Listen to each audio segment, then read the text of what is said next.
Cry of Katipunan, Pugad Lawin's Valenzuela's account. Introduction. The Philippine Revolution against over 300 years of Spanish rule began with Andres Bonifacio, leader of the Katipunan, a secret revolutionary society that sought independence for the Philippines from Spanish colonial rule in August 1896 in the sitio of Pugad Lawin in Balintawak, now part of the Quezon City. The Katipuneros, led by Andres Bonifacio, rose up in a revolt by tearing off their cedulas, which became a sign of enslavement of the Filipinos. This event, called the Cry of Pugadlawin, officially recorded as the start of the Philippines Revolution against Spain with the use of violence and arms. Who produced the source? Teodoro Andal Agoncillo was a prominent 20th century Filipino historian. He and his contemporary Renato Constantino were among the first Filipino historians renowned for promoting a distinctly nationalist point of view of Filipino history. When was the historical source written?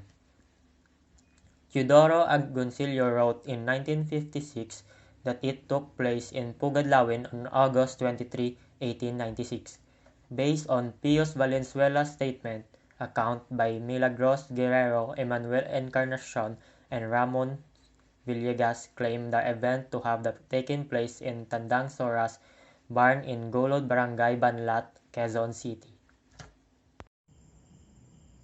Dr. Pio Valenzuela was used as state witness by the said judge advocate Francisco Olive and by the other judges of that regime. Valenzuela presented the Spanish authorities a detailed memorandum that revealed the secrets of Katipunan, the plans for revelations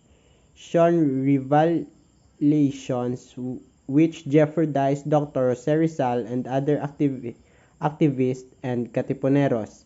This is downright lie, because on 27 August 1896, Dr. Pio Valenzuela presented himself at 8 o'clock in the morning before the Spanish Second Corporal General Ecalus and Don Francisco Olive, judge advocate during the early days of the Revolution of '96. Dr. Pio Valenzuela was used as state witness by the said judge advocate Francisco Olive and by other judges of that regime. Valenzuela presented the Spanish authorities a detailed memorandum that revealed the secrets of the Katipunan, the plan for revolution revelations which jeopardized Dr. Jose Rizal and other activists and Katipuneros.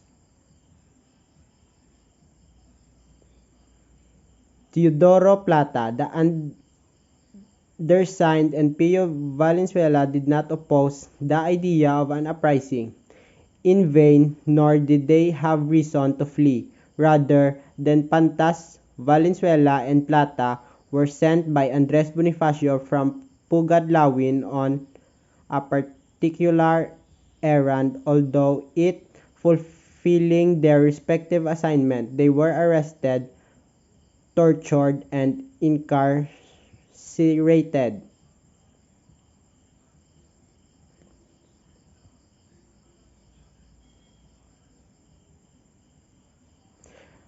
Mrs. Marian Dizon, daughter of Patriot Jose Dizon, and who with Rosario Villarroel was one of the first women to join Freemasonry, declared that when they visited her father at the headquarters of the veteran at Calle Real,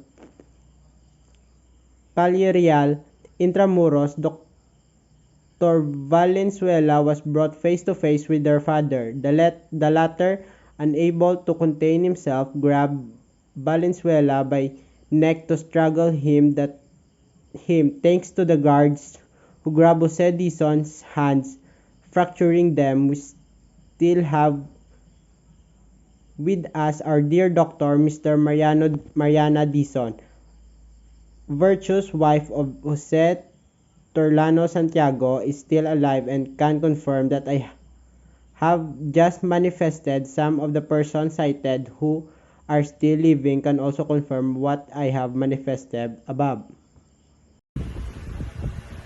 So that Dr. Valenzuela does not go on changing dates, sadly confusing them for his own benefit. We are following chronological notes. First, July 7, 1892, founding of the Katipunan. March 21, 1895, enrollment of Dr. Pio Valenzuela in the Katipunan. May 1895, Dr. Pio Valenzuela, assuming the name Procopio Bonifacio, sent to the Pitan to confer with Dr. Rizal. This trip paid for by Mr. Francisco Castillo of Capiz. August 1895, Dr. Rizal arrived in Manila. August 26, 1896, the first cry of Balintawak. August 27, 1896, Dr. Pio Valenzuela presented himself before the Spanish Colonel Francisco Olive, denouncing the Katipuneros. December 30, 1896, Rizal was shot down because of Dr. Valenzuela's denunciations. June 1897, Dr. Valenzuela was sent to Spain, a cuerpo de fray in exchange for these valiant services given to the judge, advocates, the veterana, the civil guard, and the friars. 1899, Dr. Valenzuela returned to the Philippines, was arrested by the Americans and then much later set free.